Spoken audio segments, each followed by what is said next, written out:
Welcome, everyone. I'm Sherold Barr, and I'm super excited today to have someone that I just absolutely admire, Sarah Seidelmann. Say, hey, Sarah. Hello, hello. Sarah, I've asked Sarah to talk to us because she is a fourth generation physician and she's turned shamanic healer, and she's also a master life coach. So I know her from Martha Beck Institute. And Sarah lives with her husband. Is he a physician? Yes, he is. Wow. Okay. And your four children in Duluth, Minnesota. Sarah is an author. She's published a couple of books, and I actually would love to have you share about those books. And her book explores why certain animals show up in our lives and what messages these animals might be trying to share with us in their teachings.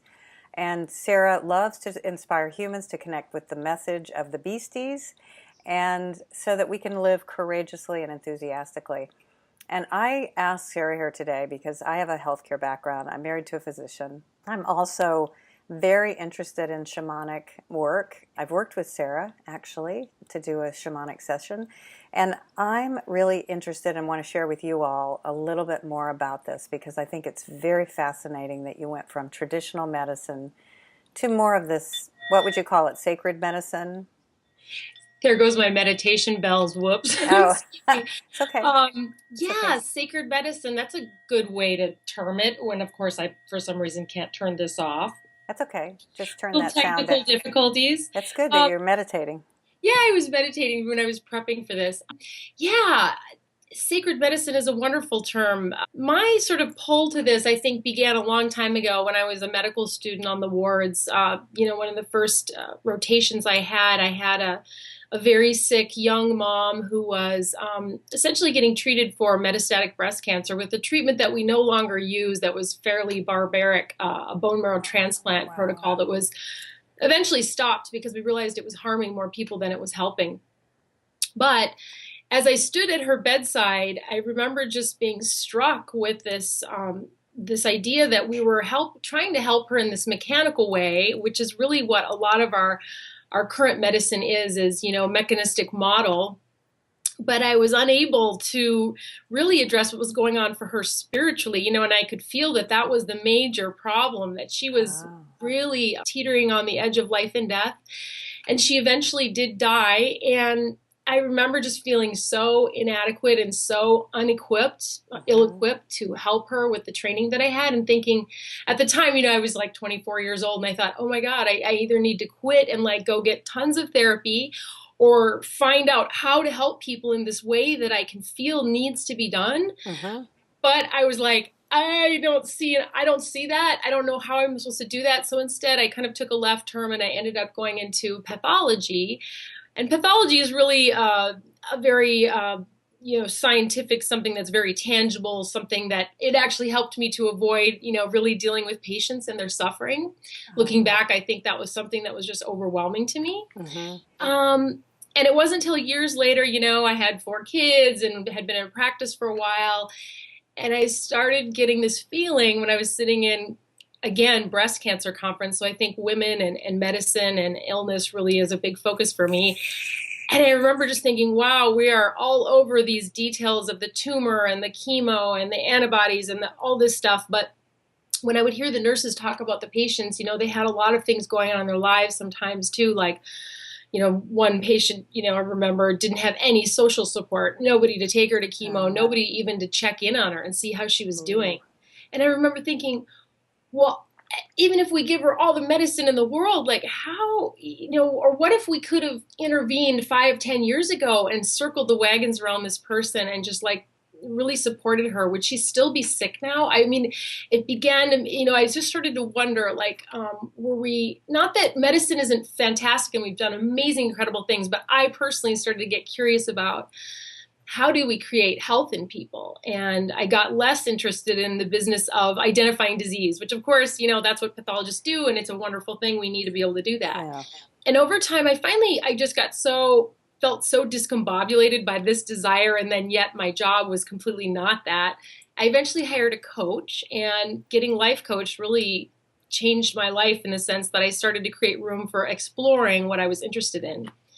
which I wasn't really clear on what that was. So often, I tell people if you're getting called some weird new path, often it's really just confusing. You feel like discombobulated. You don't know what's going on. And eventually I took a sabbatical. And during that time, which I'm such a fan of sabbaticals because it gives us time to really explore things without a huge necessarily a purpose, I really started walking in the woods more and stumbled into a book by Ted Andrews called Animal Speak, which basically talked about how animals, wild animals in traditional shamanic cultures, had messages for people and could help people. And I remember thinking, that's the strangest thing I've ever heard. Like, that makes no sense. Like, coming from a scientific background, I was like, nobody's ever told me. So I bought the book kind of on a whim, and I started to read it. And I started to kind of just play with the principles in it, just noticing what animal was showing up for me when I was on a walk, or, maybe somebody posted an animal to my Facebook wall randomly. And I would just kind of either look up the message in Ted's book, or I would ask myself, what's coming up for me when I hear about, a jaguar right now. And it was amazing. Like, I started really feeling better and thinking, okay, it helped me to navigate this place where I really didn't know where I was going next. And then I started sharing with others through some coach training I started doing. And I realized that it wasn't just me. Like, I thought, well, maybe I'm just crazy. And mental illness runs pretty strong in my family. So that actually was a little cause for concern. But I started realizing, like, all my friends, high-powered attorneys, physicians, they were all like, whoa, this is helping me too. And just like the delight and whimsy and the playfulness that was kind of injected into all of our lives, thinking, wow, if that eagle flying over the car right now has a message, and it helps, it was helping lift us up in these times when we were feeling confused or disempowered or just feeling supported by the universe. And I think that's what all of us are longing for, is like that deeper connection to something greater than us, because life isn't easy. It's, it's challenging to do the things we want to do and to become the person that we want to become. So I realized maybe I wasn't crazy, because all these other kind of intelligent, smart people who are capable, who had normal jobs, were really like, this is powerful stuff. And so that was kind of my entrance into exploring shamanism. And then eventually, I went on a shamanic journey, which is something, if anybody's interested in doing that, they can go over to my website and get a free download to go and try it. And I kind of talk you through it, and I drum for you. And I'll put links at the bottom of our post, so that we can send them over there. Perfect. That's great. And so I went on this shamanic journey thinking, I don't know what's going to happen, and I met a bear. And at the time, I remember thinking, when I came back from the journey, thinking, did I just make that up? This is so crazy. But the other part of me was going, wow, I felt kind of like this incredible love and acceptance, like the kind of love and acceptance I think we all yearn for from our parents or from the people we wanted to get it from, and maybe we didn't get it because, we're human beings and none of us is can love perfectly. But I remember feeling so loved and accepted and a little bit like lighter, better when I returned from that, and thinking, well, maybe I'm going to be okay, even though I don't know what the hell is going on right now. And I'm on this sabbatical, and what's going on with me? I'm, listening to the messages of animals. This is nuts. So that was the first time. And I just was curious. So I just kept going back. And the more I went back to visit with this mother bear and ask her questions like, what do I need to do to kind of walk through this? I just would return every time kind of feeling more calm and better. It was almost, I wrote in my journal at one point, I feel like my brain is being rewired. And I think that's kind of the healing that can happen. I think I would also cry a lot. Like this mother bear would just kind of put her arms around me and I would just cry. And I think a lot of us have been through so many traumatic experiences in our life that we've suppressed, we've stuffed down, or we've just had to like smile and keep going because we still got to go home and cook dinner. And, there isn't a lot of time in our busy lives to process the pain. And so I think I was processing a lot of pain, things that had happened to me in medicine, things that I'd had to do that I didn't want to do. And I think we all have that, whether you're whatever career, whatever your trajectory of your life is, you've experienced pain because you're here on earth. So that's where it started. And then I eventually went to a workshop. And eventually, after, feeling more healed and whole myself and getting some shamanic healings, I began to feel so good. I started, offering to other people, hey, I've been playing with this and kind of working with this. And if you'd like, I could go and ask my helping spirits, which is really what shamanism essentially is, that a person learns how to alter their consciousness through drumming or rattling are the most common ways. In other cultures, sometimes people use, plant medicines and things like that. But drumming and rattling is safe, cheap, and really easy. Mm-hmm. I mean, easy in the sense that it's accessible. So the shaman alters her consciousness to enter a spirit world where she can commune with loving and compassionate spirits that can help others. Mm-hmm. And so I started offering, what?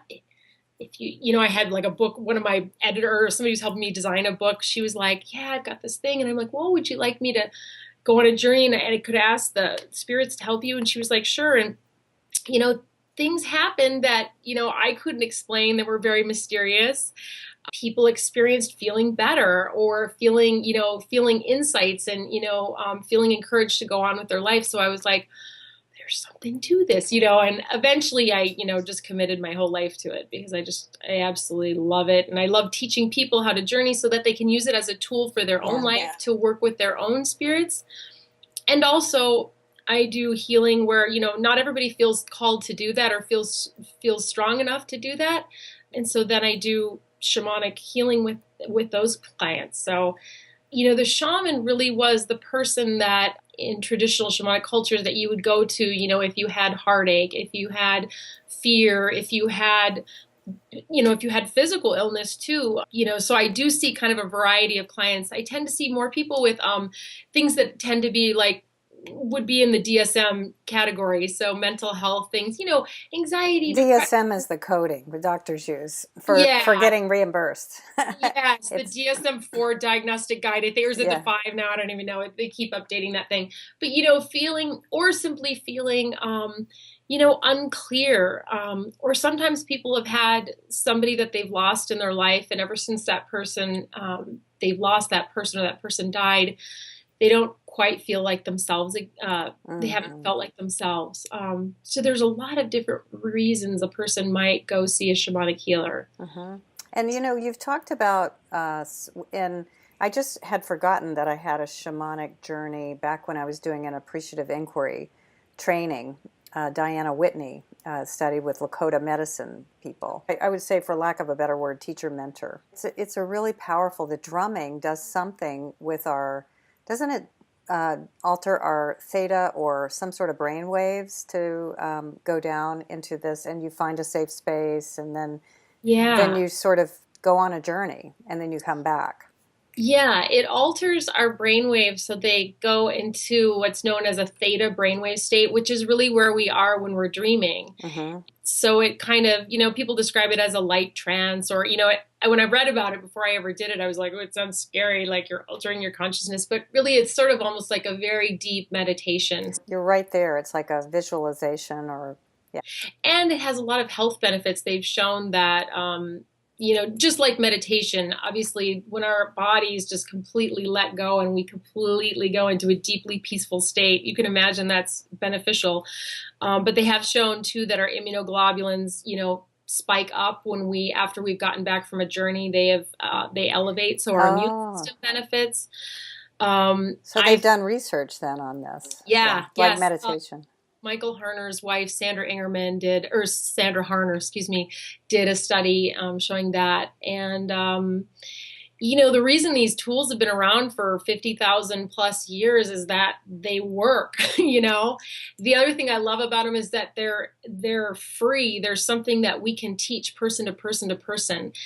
Just like tapping. I mean, I think that's become so revolutionary because it doesn't take, billions of dollars in pharmaceutical, development research to figure out, wow, we can help trauma victims right now. We can teach them to teach a friend, to teach another friend. And it's just the power of that is immense. Mm-hmm. And I think that's what this tool can, by learning how to journey, we can empower ourselves and heal ourselves, and then go out in the world and just, there's no limits, Mm-hmm. at So, what we can do. so tell me about your training. Did you travel around the world and study with the key people who are teaching shamanic work? What I did was at first the first class I went to was a Foundation for Shamanic Studies class, and you can find them at Foundation for Shamanic. I think it's Shamanic. No, I'll share the link with Yeah, you. okay. Down in Minneapolis, so there was a local teacher. So they have classes all over the globe. And then I eventually went to a Foundation for Shamanic Studies class or course out in California. I also did in my kind of exploration before I committed to that 3-year program. I did go to Alberto Villaldo has a school called the Four Winds School, which is also that's based more on culturally culturally based shamanism from Peru. And it's beautiful too. I just was really drawn to Foundation for Shamanic Studies, which is really what they call core shamanic work. And what that means is that these practices, which is primarily journeying and some other practices, are taken from sort of the essence of those practices from all over the globe is taken and shared with students, but without the cultural overlay.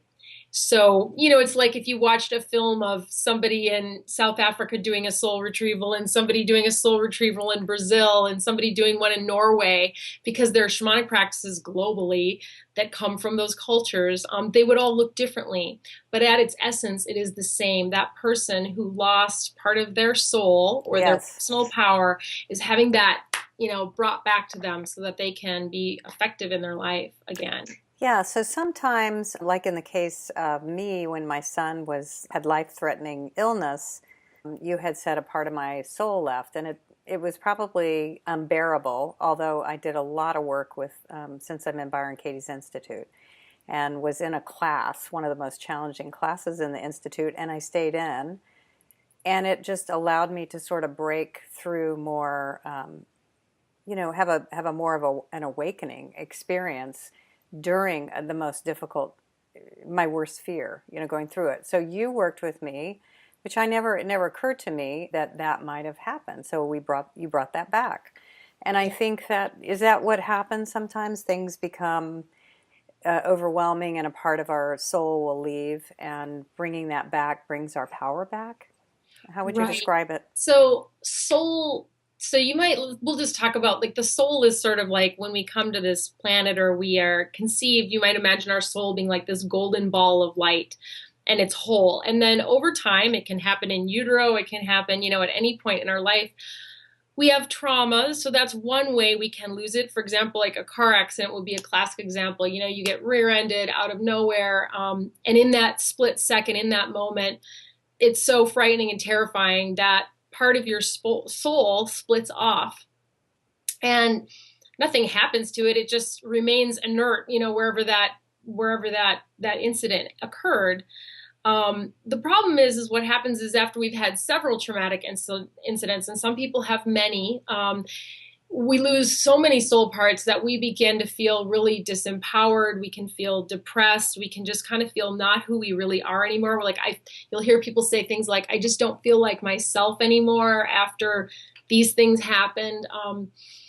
The other way that we can lose soul parts is by giving it to somebody out of love. So sometimes that happens, a mother for a child, maybe a mother gives part of her soul to her adult child who's struggling with something.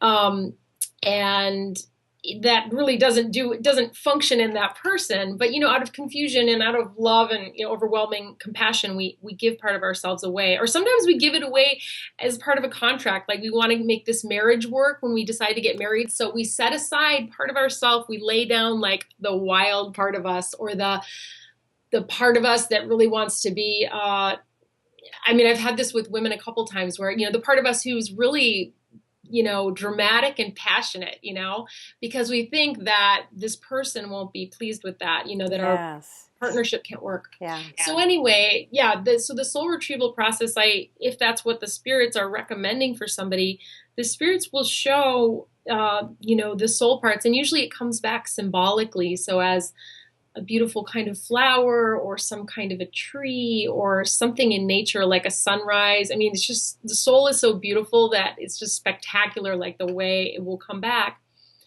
And I find sometimes there's so many magical correlations. Like I had a client recently who had a soul retrieval, and the tree was, let's just say, a red oak. And that was the symbol of his soul part that had lost. And this was the part of him that believed in new beginnings. I can't remember the details, but there was something really powerful. And when the ceremony was over, he began to cry, and he said he had just gotten a gift for his retirement, which was the planting of 100 red oak trees. And it was just like, I mean, we both just had goosebumps all over. And this is just like one example of how the mystery works. It's like, I have no idea, like, what are the chances of him having 100 red oak trees, and the spirit's telling me to give him this red oak as a symbol of his soul coming back. I mean, it's just day in, day out, I just go, I don't know, it doesn't always work that way. Sometimes, I'll say, well, this is the soul part, and people are sometimes confused, like, well, I don't know what that means. And sometimes we have to just be like open to more will be revealed over time. Right. But when things like that happen, it just makes me realize, like, I'm in the right place, and it's what I'm meant to be doing, and it's so beautiful. And then people report just feeling, after that, feeling more of themselves, more joyful, more exuberant, sometimes just more empowered to stand up and say what they need to say, express themselves. It can be a lot of different things. I think that's great. I think if we embrace the big mystery, because our senses block us from knowing what we can't see. I mean, if you look at Einstein's work, it's all there. So I think this is really fascinating. I know you've got a hard stop, so I'm going to honor that for your time. I could talk to you for a long time, and I find it fascinating. One thing I just want to say is that in my own work, I see so many women who they're afraid to use their voice, or I think also the identity. They've given their identity, or they haven't given it. Their identity has become their kids. And then they're lost. I did the work on the Byron Katie Power Hour the other night with a woman who just seemed lost because the kids were gone. The nest was empty.